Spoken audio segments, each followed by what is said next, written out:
Hey everybody, 大家好.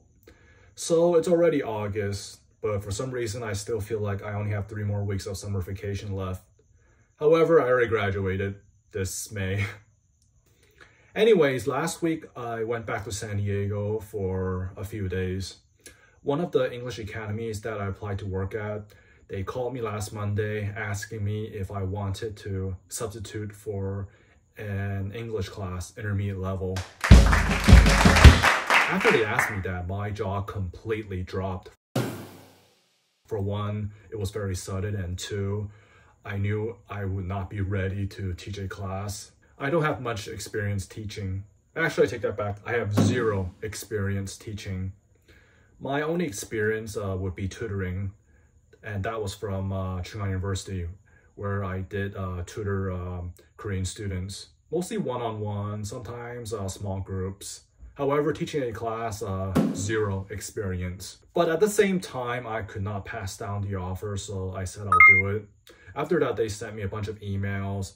One of them had a lesson plan made for me, which I was really thankful for, because if I had to make my own lesson plan, especially during that limited amount of time, it would be impossible. So class begins at 9 a.m. So the next day I had to drive back to San Diego very early. And once I arrived in San Diego, I used those 2 hours trying to prepare, going through lesson plans and looking through my notes from Lane 555, one of the classes I had to take in order to get my TESOL certificate. And after that, I went to the English Academy and I became an English teacher. A substitute teacher for 2 days. So how did it go for me? Well, during those 2 days, I had a great experience. I really did enjoy teaching. I remember when class began, I was like, wow, I can't believe it. I'm a teacher now and I'm about to teach a class all by myself. My class, there were about 15 students, all adults from various countries. For the most part, they were good students. Some of them I could tell that they really want to improve their English. But there were quite a few who were always on their phones, not paying attention and talking to their classmates. Now that I became a teacher, I definitely know how my professors felt when people were always on their phones and not paying attention. So now that I've experienced it as a teacher, I was just a little annoyed.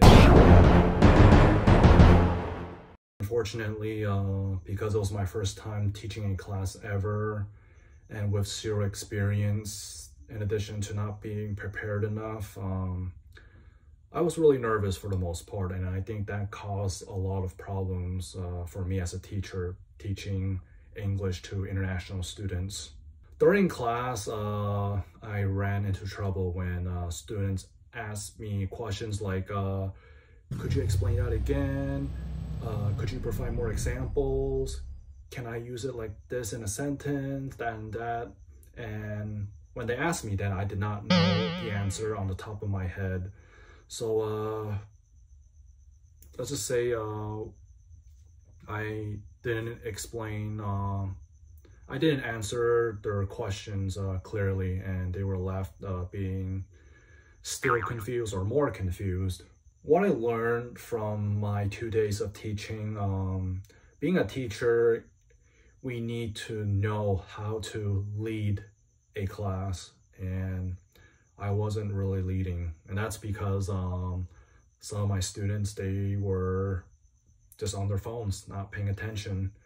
And whenever we did class activities, they weren't focused. I know because after I finished teaching, the supervisor there asked me if I wanted to stay and observe another class. Big difference I noticed when I was observing the students, the same students that I was teaching, but with another teacher. When that teacher was teaching, they were quiet. All eyes on the teacher. They weren't on their phones, they weren't loud, and well behaved. But with me, Seems like they didn't want me as their teacher because I suck or I was boring. Yeah, I wasn't able to successfully lead a class. At the end though, some of my students, they thought I did really well and even asked me, oh, are you teaching tomorrow? Will I see you again? And yeah, I was really glad to hear that, of course, because I thought I did a terrible job as their teacher. So after those 2 days of teaching, I thought I would be interviewed afterwards. And when I met up with the hiring manager after class, she told me that those 2 days of me teaching, that was basically the interview to see me in action. Well, first of all, she said that I did a great job teaching, but unfortunately it was not enough, mainly due to my lack of experience and my trouble leading the class, especially struggling to answer students' questions. Because of that, she could not offer me a permanent position to teach at that English academy. I was saddened, of course, but I understood why she had to make that decision. She said that she could only offer me to be a substitute teacher on call. Like whenever a teacher is out for whatever reason, they could call me to cover for that class. And after that, I went back to my home in San Diego, grabbed my stuff and drove back to Irvine. And as I was driving back to Irvine, I felt disappointed, of course, mainly because I was expecting to have a full-time job, getting into the real world, but I failed and became more anxious about where I'll be in the future. After I came back to Irvine, I went to North Lake Park to clear my head. I spent a good hour walking, thinking and praying. What should I do next? I will say that being told that they could not offer me a permanent position, it really hit me hard, even though I understood why they had to do what they did.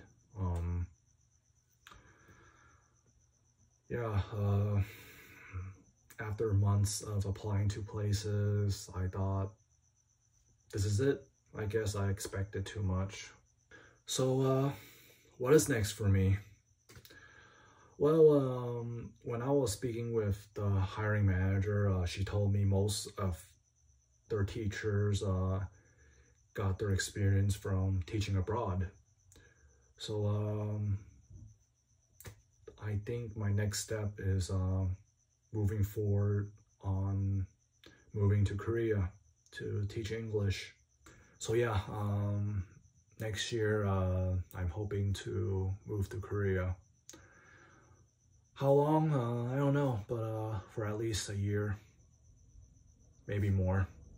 I mean, even though things didn't go well for me at the end, I'm still really grateful that they gave me this opportunity to teach for 2 days. Like I said, I really had a great time teaching. It was a great experience. Lastly, during the second day of class, about 5 minutes before class ended, I did give an advice to my students on how to be fluent in English or any other language. Just speak. Don't worry about making mistakes. Just speak. When you're speaking to somebody outside the classroom setting, don't worry about the grammar. We will always make mistakes speaking English. Even me. International students, they know grammar a lot more than native speakers, because native speakers, we just say whatever sounds natural. We didn't really have to learn English grammar. But the important part is just speak. There's accuracy and fluency.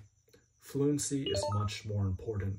As long as you're able to communicate with other people, that's enough.